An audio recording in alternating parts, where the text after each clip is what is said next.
A used Beechcraft Duke B60 costs $250,000 on the ramp. Flying it for 1 year costs $260,440. The seller knew that number. That is why he was selling. 10 aircraft built to signal success, twin engines, pressurization, turboprop performance. None of the brochures included the engine overhaul tab, the mandatory training bill, the spar AD, or the factory that quietly went dark. This video is the math the previous owner did not leave in the logbooks. Insurance is the first line item that snaps buyers out of the dream. In 2023, the US general aviation insurance market wrote $2.9 billion in premium. That is not just a big number, it is an 84% cumulative jump since 2018, straight from the Milliman report. Now, every owner pays for the sins of the entire fleet.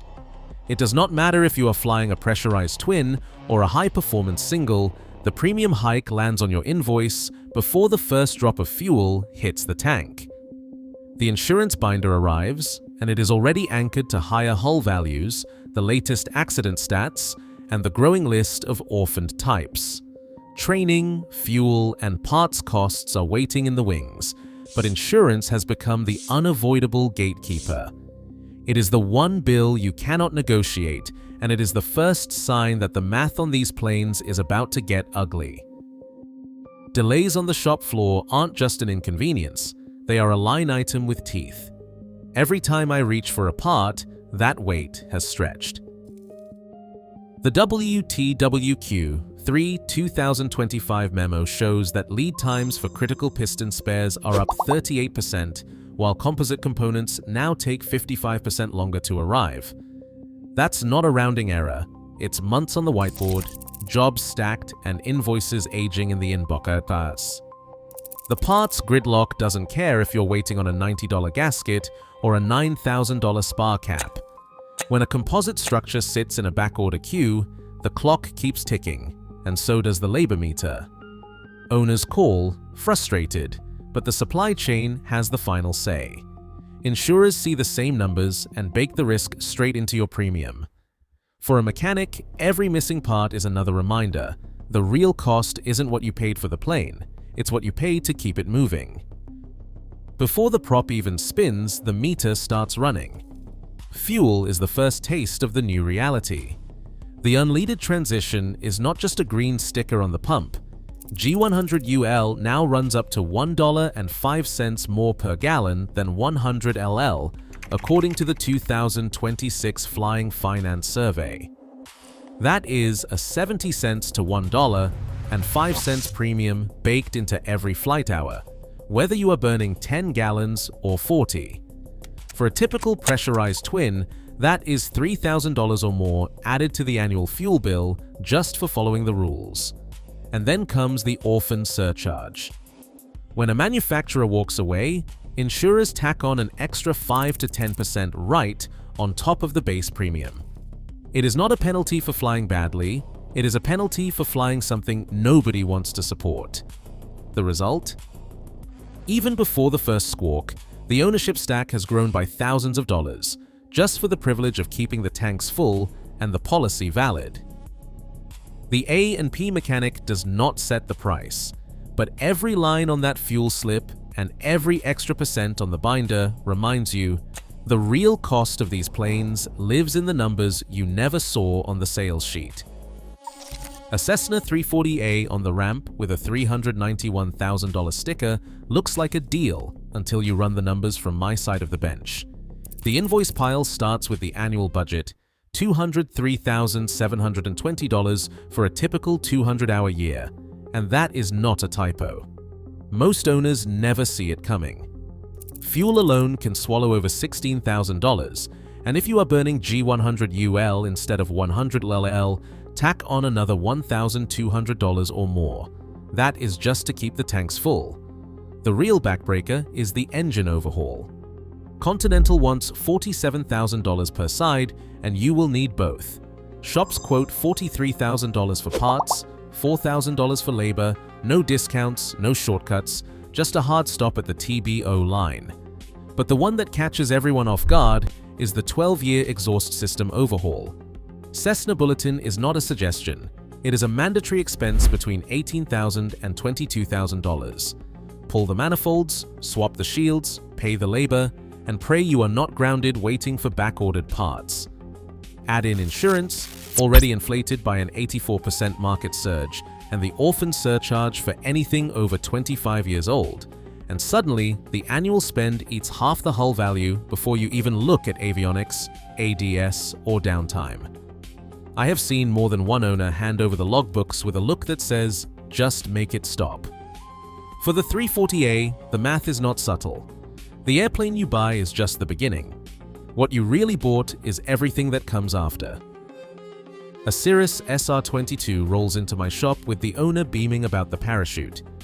That parachute, the Cirrus airframe parachute system known as CAPS, is the sales pitch everyone remembers. But nobody brags about the bill.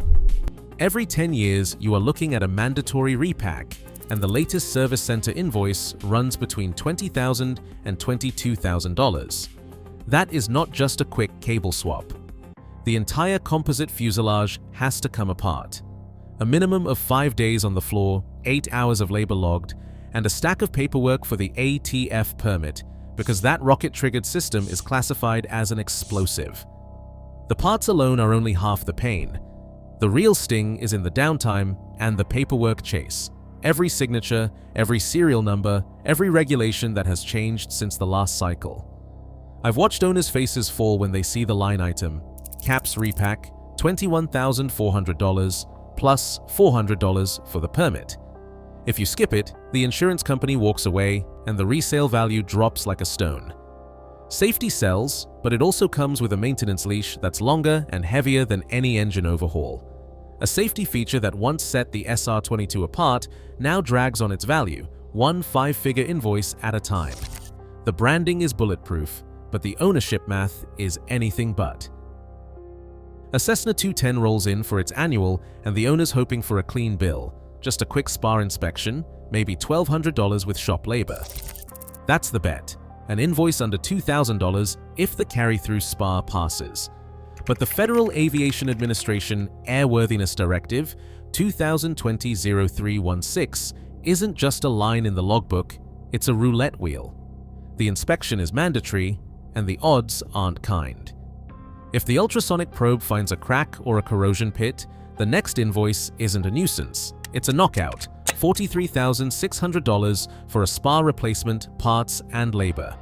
I have 2 invoices in my drawer right now, one for a quick pass, the other for a full replacement that cost more than the owner's first car. There is no insurance for this, no warranty, no way around the Airworthiness Directive. The Federal Aviation Administration docket spells it out, and the National Transportation Safety Board numbers back it up. 20% of Cessna 210 accidents are fuel-related. 14% are gear-up landings. But the spar is the one that can ground the airplane for good. When the inspection goes clean, owners breathe easy and grumble about the fee. When it does not, they're staring at more than $40,000 in repairs that was not in the budget. The factory does not answer calls about parts. It is not a question of if, just when the cost lands. For every owner who thinks they're getting a deal, the Airworthiness Directive is the house edge, and the house always wins. The phone rings at the Mooney factory, and all you get is a voicemail dated November 2019. The message is short: every employee has been furloughed. That's the entire support network, gone in under a minute. For an A&P mechanic, that empty recording is more than bad customer service. It's the sound of a parts pipeline shutting off for good. The next call comes from an insurance broker, and their memo lands in my inbox the same week. Effective immediately, all Mooney hulls face a premium increase, no exceptions, no negotiation. The reason is original equipment manufacturer silence. When the factory stops answering, every underwriter in the business sees a red flag. Risk goes up, and so does the bill. I watched it play out in real time. A client within a claim saw his annual premium jump from $2,400 to $3,600 overnight, just for owning a model now flagged as unsupported. The airplane itself didn't change. The only new variable was a disconnected phone. For owners, that's a 5-figure hit over a typical holding period, and it's not just an abstract line on a spreadsheet, it's a monthly withdrawal that doesn't care if you fly or not. The parts shortage makes it worse. When you finally track down a wing skin or a spar bolt, you'll pay whatever the last one cost, plus a markup for scarcity. Insurance companies know this. They price it in before you even open the hangar door. The Mooney story isn't about a bad airplane. It's about what happens when support vanishes and the market revalues your pride and joy as an orphan. The unanswered voicemail becomes a bill you pay every year, and the premium spike is just the first warning that the ownership math is about to break. A Piper Navajo logbook lands on my bench, and I turn straight to the inspection calendar. The FAA Aging Airplane Safety Rule is not optional. For Navajos past 25 years, and that is almost all of them, the inspection cycle never lets up. Every interval, the airframe is stripped down for a structural check, and the invoice arrives before a wrench is lifted. The latest shop quote for a PT-6A engine pair overhaul sits at $100,000. That is not a warning. It is the number on the last bill I handed to an owner who thought he had scored a bargain on a used Chieftain. But the real pressure comes from the inspection frequency. The FAA requires repetitive airworthiness directives on everything from spar caps to control linkages. Each is a separate job, often costing $4,000 or more per cycle, and as these planes age, the intervals shrink. Some owners try to stretch the calendar, but insurance companies catch every missed cycle. One lapse and the policy is void, resale value plummets. There is no shortcut. The PT-6A is famous for reliability, but it is also famous for expensive upkeep. Every inspection, every overhaul, every airworthiness directive adds another line to the bill, and with 2 engines, every cost doubles. Add up the required checks and overhaul reserves, and the so-called rarity premium on a clean Navajo just means the next owner pays more for the same relentless treadmill. The Aerostar's invoice tells a different story than the sales brochure. Only 454 units ever left the factory, and by 1991, the type certificate changed hands, which amounted to a polite way of saying, "Good luck finding support." In my shop, that kind of rarity is not a badge of honor. It is a price multiplier. When a part fails, there is no shelf to raid.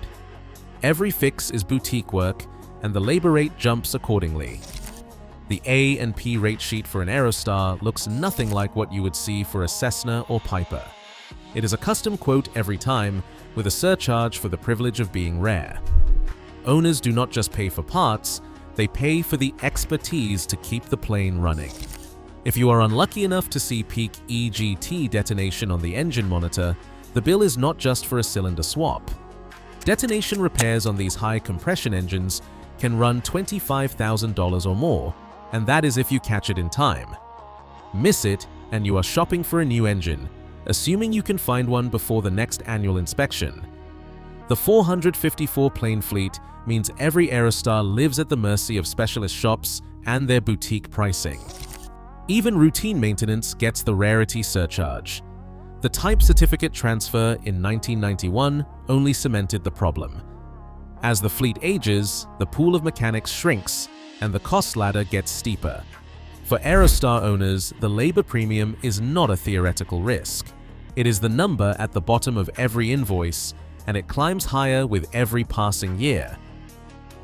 The Malibu was supposed to be the king of single-engine status, pressurized, fast, and built for the owner who wanted to feel like a jet pilot on a piston budget. But the real story isn't in the brochure, it's in the court docket. I keep a PDF stamped with a $32,125,000 settlement, Continental's payout after a wave of engine failures.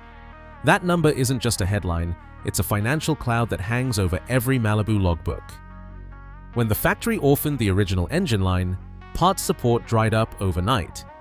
Suddenly, every routine maintenance job turned into a scavenger hunt through back orders and salvage yards. I've got a 2-year owner ledger on my bench, more than $46,000 out the door, and that's just for staying airworthy. 2 annuals at $12,000 each, a hot section overhaul at $28,000, and you're not even close to the finish line. Every invoice comes with a side of legal exposure, because when the engine is the subject of a multi-million-dollar lawsuit, insurers and mechanics both start padding their numbers. The accident stats don't help. 21% of Malibu incidents are engine-related, a figure that keeps underwriters awake at night. I've watched this spiral play out, one owner after another, blindsided by the cost math. The maintenance isn't optional, and the liability never leaves the room. The Malibu's reputation may be built on prestige, but the real legacy is a maintenance stack held together by lawsuits, ledgers, and a risk profile that only gets worse with every year. For the next aircraft on the list, the ownership math only gets more brutal. A Beechcraft Duke B60 lands on my ramp with a crisp $250,000 bill of sale, and the new owner thinks he has beaten the system. That is before the shop quote lands. The first year spend, $260,440. That is not a typo, it is the sum of every invoice I have pulled for a Duke in the last 12 months. The overhaul alone eats half the hull value, more than $120,000 for both Lycoming TIO 541 engines, and that is if you hit the 1,600-hour TBO without an early teardown. The dealer invoice looks clean, but the engine shop quote is a gut punch, parts, labor, core exchange, and a surcharge for the privilege of being rare. Insurance does not blink at the purchase price. It is pegged to a market that is already priced in an 84% premium jump and a 6% orphan risk surcharge. That is $13,500 just to keep the policy in force. Fuel? At 41 gallons per hour, the Duke burns $149,600 a year at today's 100 LL prices, with a G100UL premium waiting in the wings. Maintenance is a steady bleed. Annual inspections run $7,600, propeller service adds another $4,000, and the airworthiness directive compliance line never goes away. Every number is backed by a shop quote or a scanned invoice. When you add it up, the Duke's ownership math is brutal, $1,302 per flight hour every hour. The A&P's calculator does not lie. The airplane you buy is just the beginning. What you really bought is everything that comes after. A mechanic's bench tells the story in paperwork.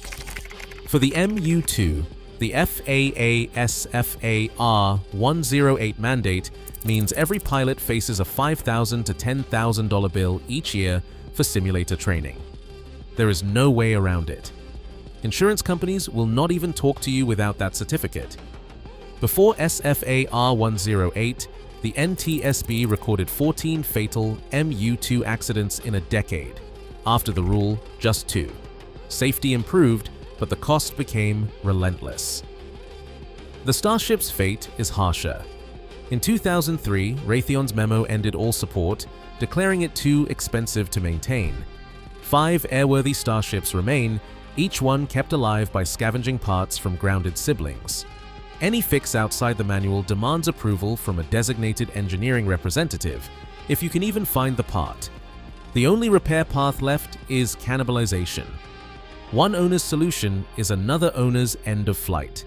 On the bench, the MU-2 training invoice sits beside the Starship support memo. One is a steep annual fee for continued flight, the other a quiet death sentence for a fleet. The MU-2 survives through mandatory cost. The Starship is left to fade, its value erased not by age or accident, but by the silence that follows abandonment. Out here, nobody sells a Duke or a Starship because they want to, it's the invoice that makes the decision. Every orphaned fleet is a ledger with one number too many. Engines worth more than airframes, insurance higher than hangars, parts with lead times longer than your patience. The airplane you buy is just the beginning. What you really bought is everything that comes after. Thanks for watching. Let's hear your ownership math below.